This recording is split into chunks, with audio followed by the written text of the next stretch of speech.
Sometimes the moment that saves your life is the one that ruins it. My phone buzzed. I was in my home office, the suit hanging on the door. Good wooden hanger, smelled like the dry cleaners. The father of the bride's suit. My hand went to my pocket, grabbed the phone. I had to leave in an hour. I looked at the screen. Unknown number. Just one message. Don't go, it's a trap. My stomach turned to ice. A trap? What do you mean, a trap? At my own daughter's wedding, what kind of sick prank was this? I was ready to delete it, ignore it. But something told me to wait. Let me introduce myself. My name is Paul. I'm 54. I'm from Houston, down here on the Texas coast. My whole life has been the port. I'm a logistics consultant. My specialty? Solving the impossible. Making a container of tractor parts get from China to Wichita, Kansas, in the middle of nowhere, with minimal headaches and on schedule. My life is risk management. It's anticipating the problem. It's having a plan A, B, and C. I breathe spreadsheets. I breathe deadlines. I breathe complications. And the biggest complication of my life, apparently, I wasn't seeing. It was sleeping right next to me. I'm married, or rather, I was married to Beatrice for 28 years. One daughter, Juliana. My life. My true north, at least that's what I thought. I built everything we have from scratch. I started as a dispatcher on the docks, sun up to sundown, shirt soaked in sweat by 8 in the morning, saved every penny, invested. The house here in Clear Lake, a good 3-bedroom, but it's ours. I thought it was. I was always the provider. The dad, the guy who showed up with the bills paid, the guy who fixed the leak, the guy who changed the tire. And maybe that was my big mistake, you see? I fixed so much, I was so functional that they stopped seeing me. They didn't see Paul anymore. They saw the solution. They saw the ATM. And Juliana was getting married to Leo. Ah, Leo. This kid. How do I explain him? Slick. He was slick. The kind of guy who talks a lot about mindset, network, startup, business vision. The perfect son-in-law from a cereal commercial. But when it came time to get his hands dirty, well, he was an investment manager. That's what he told me. But the only investment I saw him managing was the money Juliana asked me for. I remember this one time he came to me with an idea to import vapes from China. Paul, this is the future. We buy for 1, sell for 10. The market is huge. I asked him, Leo, what about FDA approval? What about customs? That's smuggling. He laughed. Paul, you're so 1.0. We'll figure it out. The vision is what's important. I said no. But Beatrice, my wife, she was all in. She saw in Leo the son she never had, a genius, a visionary. And me, I was just operations, the boring guy, the pessimist who only asked about cash flow and logistics, and things started to get weird. 6, 8 months ago. Small things, you know, things you ignore. I'd come into the living room at night, tired from the office, the two of them, Beatrice and Juliana, on the couch, talking low. The moment I walked in, silence. That silence of someone caught in the act. What were you talking about? Oh, Paul, girl talk, dresses, party decorations. But it didn't seem like it. Their faces weren't talking about flowers. They were talking about business. Leo stopped asking me for advice. Actually, no, he never asked. He stopped pretending to listen to me, and he started giving me advice. Paul, you're stuck in the past. This port business of yours, its days are numbered. The world is digital now. You need to reinvent yourself. Me, with 30 years at the port under my belt, watching the world turn right in front of me. But okay, I swallowed it. For Juliana, for peace at home. Then came the pressure for the party. It had to be the best party. Dad, your friend's daughter got married at such and such place. It was amazing. Paul, we can't look bad in front of Leo. His family is important. Important how? To this day, I don't know. But the budget, look, I'm a numbers guy. Let's talk numbers. Catering, $25,000. Venue and decoration, $15,000. Flowers and band, $10,000. And it didn't stop. Every day was an add-on, a detail. Dad, Leo needs a new car for the honeymoon. We deserve it, right? Juliana, doesn't he have his own car? Ah, Dad, it's an old car, a 2015. It's embarrassing. I paid. Almost $50,000 in total. And the thank you? It never came. What came was, it's the least you could do, right, Dad? That's what Juliana said. The least. The final straw, the day the red alert really went off, was at the engagement dinner. At our house, I paid for the food, I paid for the wine. Leo, the slick bastard, raised a toast, crystal glass in hand. I want to toast Beatrice, my mother-in-law. a woman of vision, a woman who understands business, who supports the new. They looked at each other, complicit. Then, to Juliana, to my love, my unconditional support. And to me, who paid for the very napkin he was using. He gave me that little nod. And to Paul, for, well, being here. For being here. I was in my own house, eating my food, my drinks, and I was here. I looked at Juliana, my daughter. She smiled and clapped. She agreed.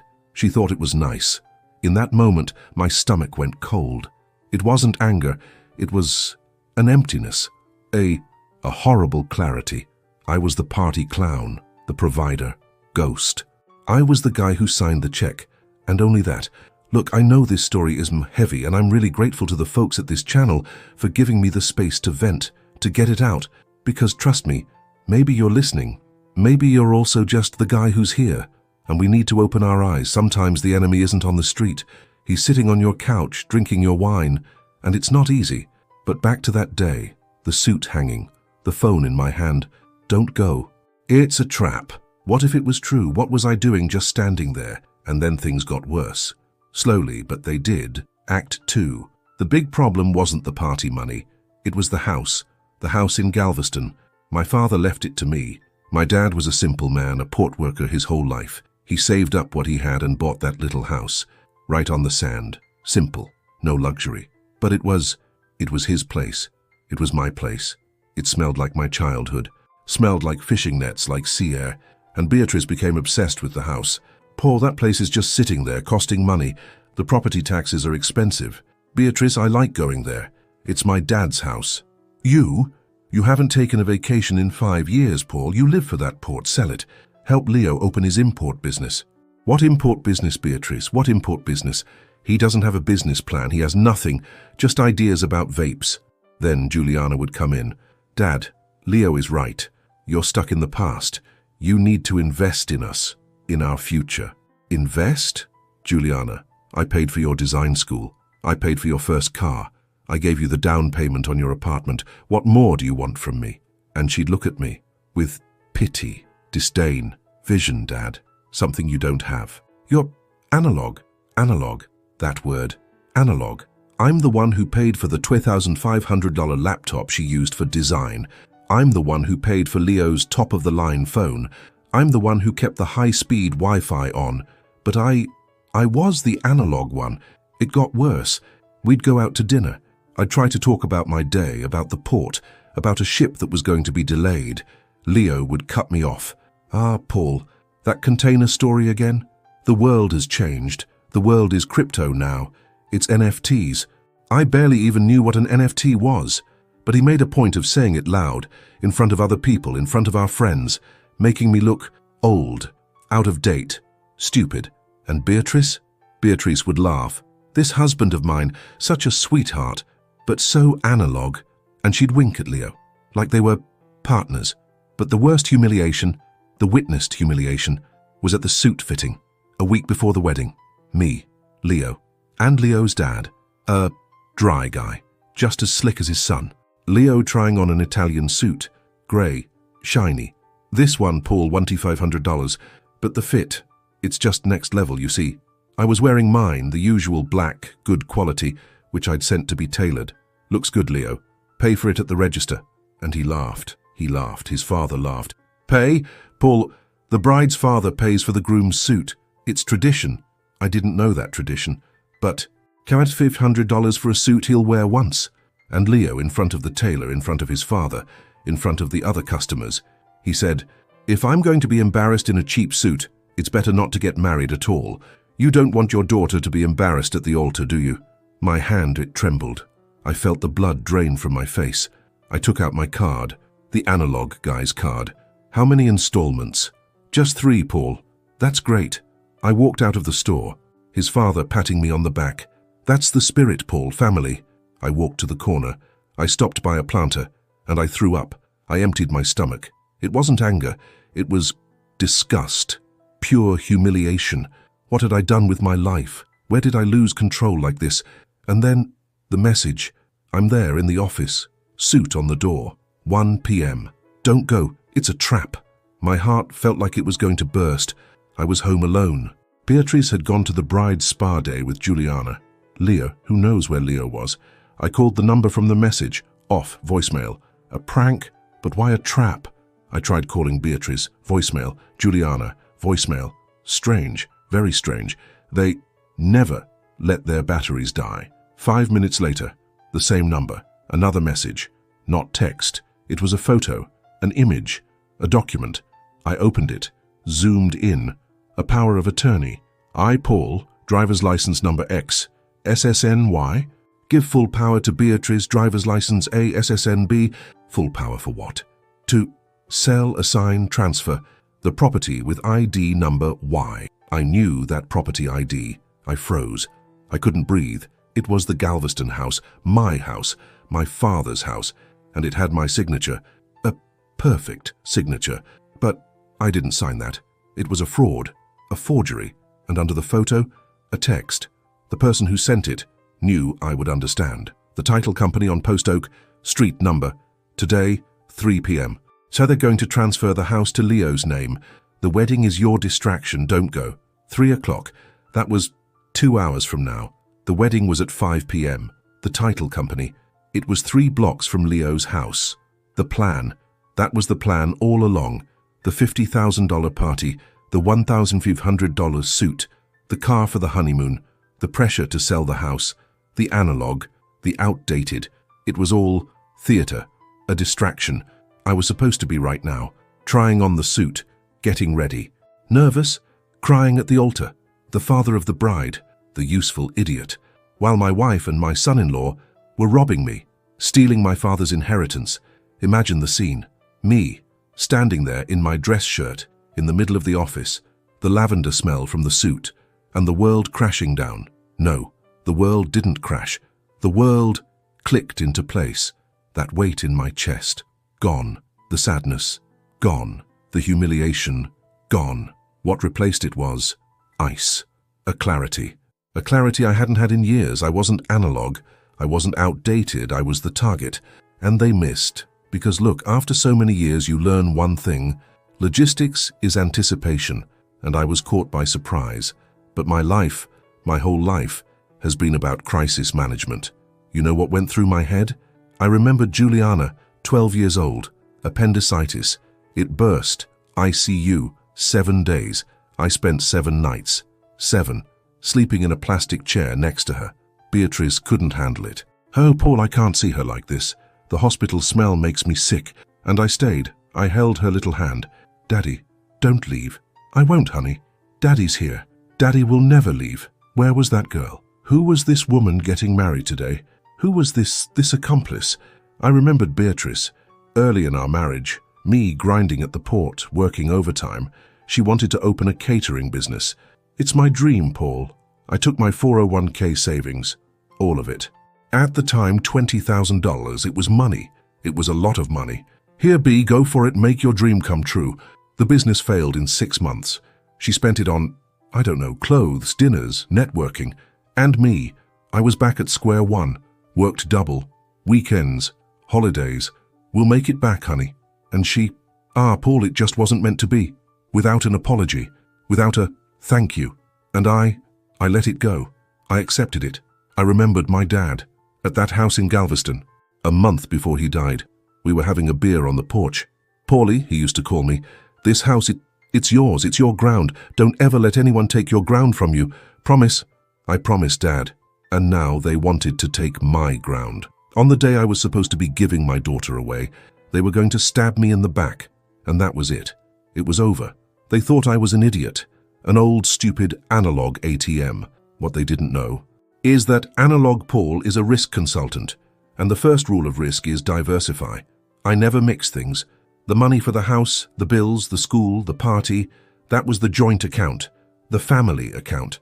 But my work, the performance bonuses, the side consulting, the special project, that was mine. For 20 years, I've kept an investment account, personal, separate, different bank, different city.